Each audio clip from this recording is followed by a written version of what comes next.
នេះសួរបងប្អូនទាំងអស់គ្នានេះគឺជាស្នាដៃរបស់សិស្សយើងដែលគេរៀនគេហៅថារៀនបែបគម្រោងចាមួយឆ្នាំសិក្សាឥឡូវនេះកូនសិស្សយើងសម្រាប់បាននៅtrongឆ្នាំនេះគឺផ្ទះសម័យបច្ចេកវិទ្យាទំនើបចាដែលជាស្នាដៃរបស់កូនថ្នាក់ទី6ក2និង6ក2ចាអញ្ចឹងបងប្អូនទាំងអស់គ្នាចាំមើលតើមិនបានគេហៅថាផ្ទះបែបសម័យទំនើបឥឡូវសូម review ផ្ទះគេបន្តិចឥឡូវមុនបងប្អូនទាំងអស់គ្នាមើលផ្ទះនេះលក្ខណៈផ្ទះនេះ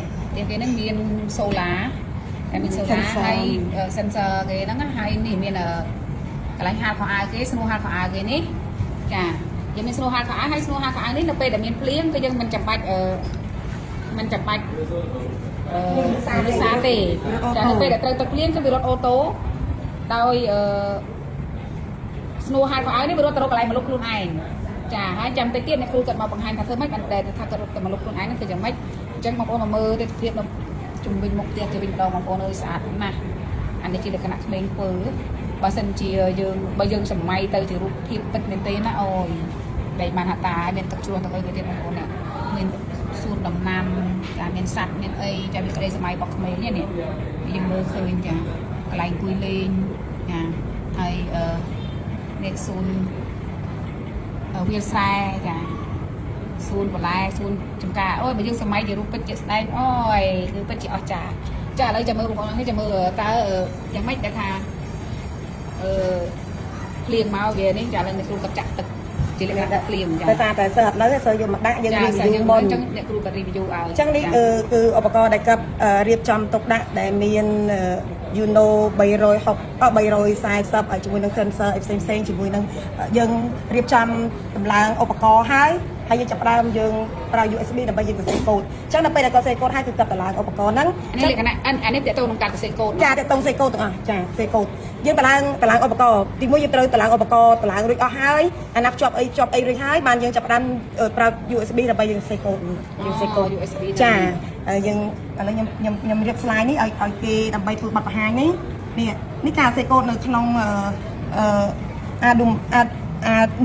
Uno នេះណាអញ្ចឹងយើងសេកូទៅឲ្យនេះឧបករណ៍ដែលគាត់ត្រូវប្រើនេះឧទាហរណ៍ខ្ញុំណាឧបករណ៍គាត់ត្រូវប្រើ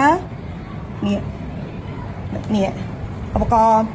ឥឡូវខ្ញុំរាប់ពីឧបករណ៍ទី1ឧបករណ៍គឺ Uno Seal និង sensor ណា sensor នេះអានេះភ្ជាប់ចូលគ្នានេះណាខាងក្រោមនេះគឺឧបករណ៍ Uno CX 340នៅខាងក្រោមនេះចាហើយនឹងជាមួយនឹង RAM drop sensor នេះអានេះ RAM drop sensor ណាបងភ្ជាប់ចូលគ្នាហើយភ្ជាប់ជាមួយនឹងឧបករណ៍ server SE90 ណានេះឧបករណ៍នេះដែលធ្វើឲ្យអាស្នូរបស់យើងនឹងទៅអូតូអញ្ចឹងណាចាចំទៀតគឺយើងប្រើកូដយើងភ្ជាប់ជាមួយនឹងថ្មក៏បានយើងប្រើជាមួយ USB ក៏បាន USB ចូលមកកុំព្យូទ័រករណីយើងអត់ថ្មយើងប្រើ USB នេះក៏បាន USB នេះគឺយើងភ្ជាប់ដើម្បីយើងយកឧបករណ៍ហើយយើងសេកូដនេះ